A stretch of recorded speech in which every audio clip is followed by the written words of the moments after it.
Hello, Merry Christmas. Thrive Coach Julie Kay here, helping you find your way through grief and loss. I'm glad you joined me today, and I hope to help you to take off some of the overwhelm of the holidays, or if you're watching this at a different time of the year, an overwhelm of an event coming up, maybe the memorial for your lost loved one or a birthday party. It could be anything this message could relate to. So, first of all, I want to ask you, how full is your gas tank? The parallel of having gas in your vehicle, okay, and it's a limited amount, say a half, a quarter, a third of a tank. Think about it. How full is your tank inside of you right now to be able to do the things that you normally do or expected of you or that you expect of yourself during the holidays? It's December 23rd when I'm publishing this video. So close to Christmas, but again, this could apply to other times of the year and just in general where you are at with your grief, maybe in your workload. So, contemplate what I'm sharing today. I think it could help you. All right, we're going to explore 4 different areas that normally activities fall under during the holidays or other special events during the year. And even though this is last minute, I think this could help you. When you have a limited reserve of gas in your vehicle due to a hurricane like here in Florida or whatever the situation might be, just pretend that you can't get gas. What are you going to do? What's the main thing you're going to do to get through? Let's say you can't get any for probably another week or something like that. You still got to drive to work. So is that going to be your priority? Yes, probably. Maybe you can skip going to the store at first or do it later when you're in that direction. You're going to conserve, bottom line, I think you would agree, you're going to conserve that gas. And you're going to have to figure out what's most important to do or not to do in your schedule or in the activities. Okay? So that's what I want to help you think about. So we're going to talk about 4 different areas.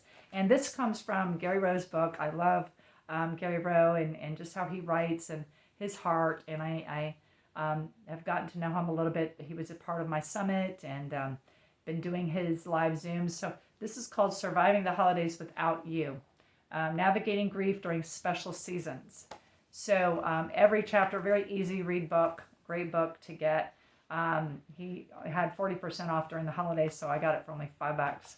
So the 4 areas first start with your traditions, the traditions of your family, or your traditions you've created. 2 of ours, real quickly, are that we usually celebrate with my husband and my kids on Christmas Eve. And we also always go to our second church service because we have 3 services for Christmas Eve. And we go to the middle one. That's been a tradition that we started off with that and then come home. When their kids were little, we had a special book we would read to them with the Christmas story in it before we would open presents. This year, we are going to go to our mid-church service like normal. We're going to do that like normal. We're also going to do another tradition we do, which is to open one gift at a time, starting from youngest to oldest. So then we go back and then we start with the youngest again until they're all gone. And we all watch each other open it, honor who gives it, and get excited for each other. So that's something we really enjoy and our kids just automatically do. And I think it's a great thing. We spend all evening and then we eat and have fun. So we're going to do things a little differently this year with a new tradition of honoring their sister who died in March 3rd of 2020 from an overdose on fentanyl and cocaine. We're going to honor her with her rock collection that we got from her, and putting something special about her on a stone. So we're going to add a new tradition in this year. And also I wrote out a card that I'm going to pass around and let everybody sign to her on behalf of her. So what should you do and maybe let go of or keep, or maybe new traditions? The second area is the thing is like, but I have to. I've always done this. And that's like your obligations or what you think is an obligation. Maybe the family wouldn't mind if you didn't do it, or maybe you need to delegate it out, or just not do it altogether. That's important. Sometimes we think those things are not in our control and we have to do them, but they are in our control when we're grieving. And we need to have that freedom to say, I can't do that this year. All right. So the third area is habits, just things we do automatically. Well, this is the way I've always done it. Maybe you've always decorated outside, and maybe you should delegate that or just not do it this year. Last year, the year before, I did not put up a tree, and that's where I was at. And I'm glad I made that decision, even though my son with Downs, who lives at home with us, was a little disappointed. This year, I'm all into it. So it's okay to say you're not going to do something. You're just not up to it. Your gas tank needs to be reserved for what's most important. And that's working on you and what is most important to you. The fourth area is your desires, what you really want to do. So maybe that habit or tradition or obligation is something you want to do, and it will help you through your grief, and it will help you through the holidays or this special event. And you want to, and it helps you to feel more in control, because there's the things that are out of our control and there's the things that are in our control, and that we need to decide what that is, and release, let go of things we need to, at least for this year, maybe only for this year, you let it go, and then what you things you're still going to do and that you would enjoy doing, that would be good for you to do, that make you get your focus off your grief, help others, or those things you do too much of to help others you need to let go of. So that's just a brief discussion about that.